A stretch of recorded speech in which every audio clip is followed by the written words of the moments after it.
My story starts like any other day. I woke up, got ready for work, and headed outside. I walked to work like I do every morning, but this day became anything but ordinary. When I was almost to work, time seemed to stop for just a moment. At that moment, I saw a tall, shadowy figure move through the crowd. She was wearing a black trench coat and had long, silvery hair, but I couldn't make out a face. As she approached me, I felt a chill run down my spine. She faced my direction and paused, but she did not speak a word. As she moved past me, she vanished, as if she was never there. Everything went back to normal, or so I thought, and I went on to work. I could not focus at all. All I could think about was the shadowy woman and the chill that I felt in her presence. Why did everyone act like nothing happened? Did they not see her? Who was she? And why did she look my way and then suddenly vanish? I did the best I could to finish my work that morning, and I decided I would spend my lunch at the library down the street. Maybe I could find an article or a book or something to help me learn more about what I had just experienced. I knew it was a long shot, but I had to at least try. As I approached the library steps, I felt the chill once more, and everything seemed to stop again. I looked around and saw nothing.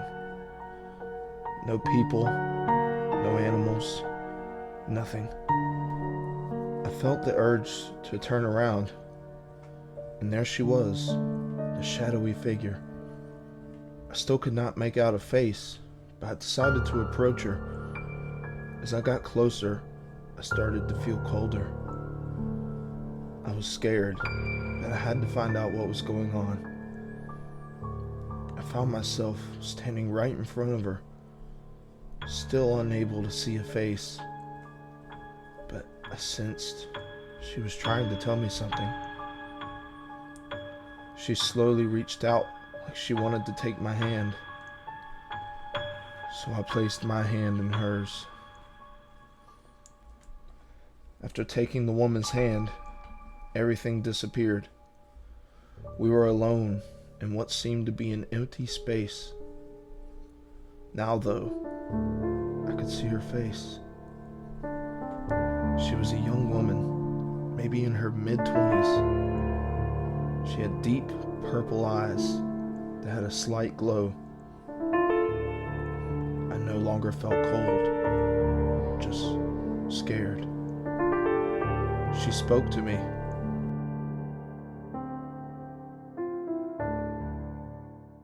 Finally, Joe. I've been waiting so long to meet you.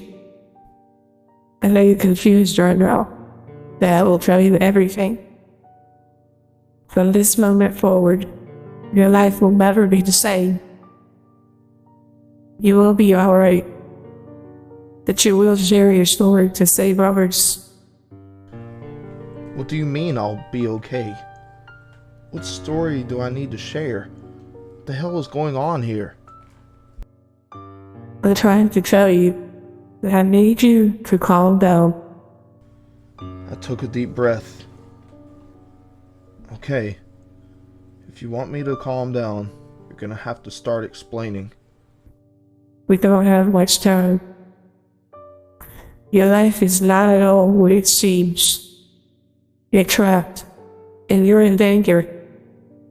When you wake up, you'll see a whole new world. A world that is not at all familiar to you. And you'll see things you never thought possible. You'll be afraid that you will have the power to change things and restore the world to how it should be. I still don't understand. You're not making any sense. You will. Just believe in yourself, and you can fix it. It? What is it that I'm fixing? I thought to myself. I was about to ask her for a better explanation, but she was gone. I stood there for a moment, just trying to process what just happened. The next thing I know, I'm waking up. I just stayed in bed for a moment, in disbelief, thinking about what happened, wondering if it was just a strange dream.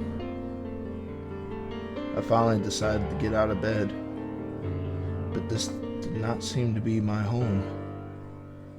The bed I woke up in was just a cheap mattress in a metal frame. My room was smaller, and everything was out of place.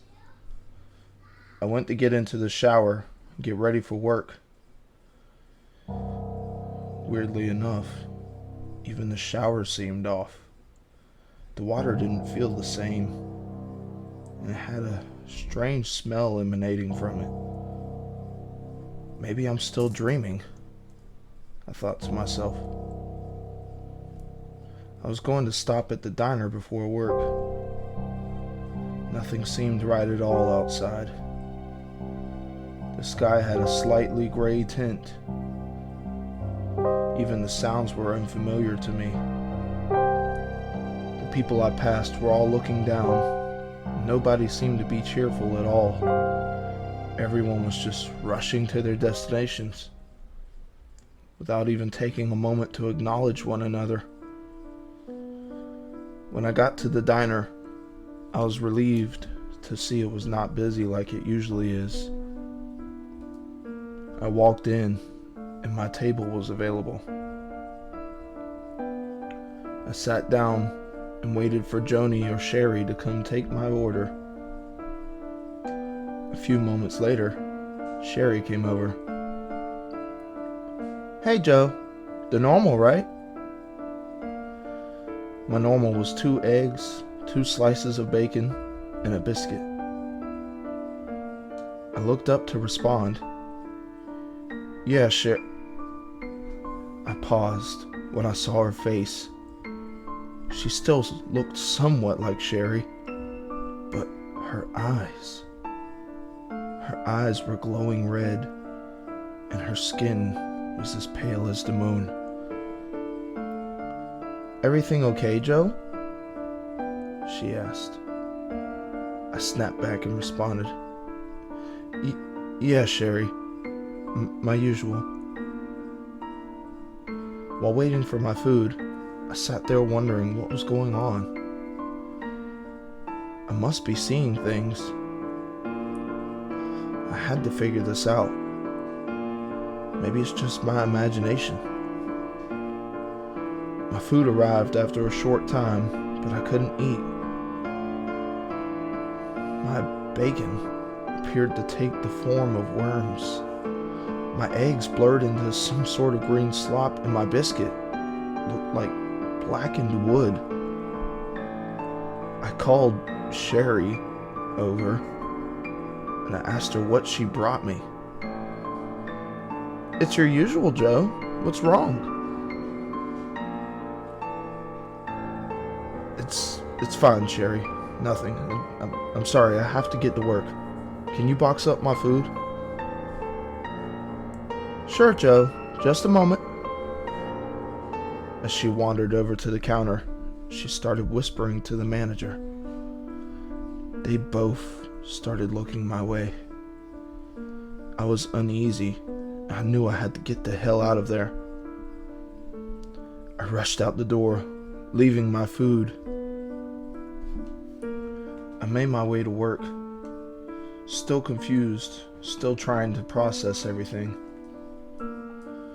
As I entered the building, I ran into my friend Paul. "Hey Joe, how are you?" I was scared to look at his face, but I was surprised to see that he looked normal. Well, mostly normal. His eyes were like the shadowy woman's. I still don't know her name. Hey, I'm not doing too good right now, I said to him. I know, Joe. She told me she visited you. You know? Paul, what the hell's going on? Not here, Joe. Let's go somewhere else to talk. As we left the office, I found myself back in the empty space. Only this time, I was joined by Paul and the shadowy woman. I wanted answers, and this time, I would make damn sure I got them. The shadowy woman spoke to me. Sorry, Joe. I get still confused. I had to let you see for yourself to understand. You see, there is another race trying to take over our lives. They feed off of our ignorance. Our people are in danger of extinction. We can't let that happen. Okay, but how do I know who to trust? And how do we save our people? I said. Paul stepped forward. It's in the eyes, Joe. But you can't let them know that you see it. Our people have a natural purple glow once they've awakened. Before they're aware, you'll see a green glow. The red eyes, well, they are the other race. The ones trying to take over. How are they dangerous? What can we even do? Joe, they're taking over our lives. They're feeding people toxins to keep them unaware, keep us in the dark. And the moment a baby takes their first breath, they know. They are watching and waiting for the perfect moment to take over. We have so many to save, and that's why you need to share your story. Anyone who is not yet awakened can become a vessel. The more of us that know, the fewer vessels there are. Open your hand, Joe,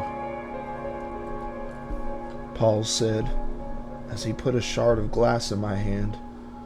He told me it was for protection. He also said it was the key to accessing this empty place. I didn't know what to think of that. Then again, I just learned that my life is not what it seemed. I wanted to ask how the shard would protect me. I also wanted to know what Paul and the shadowy woman even were. Hey, what are you guys? How do you know? They were gone. Vanished before my eyes. I held on to the shard and just thought there for a while. I wanted to sleep. This was all so exhausting. I didn't know how to get out of this place though. In frustration, I gripped the shard. Suddenly the emptiness disappeared and I was back in the office. I never saw Paul or the shadowy woman again, but I was empowered by the shard. Anytime I saw someone with red eyes, all I had to do was grip the shard and they turned away. Today, the shard shattered. With only a sliver left, I knew my time was almost done. To whoever's listening right now, I need you to wake up so you can help others. Help us all.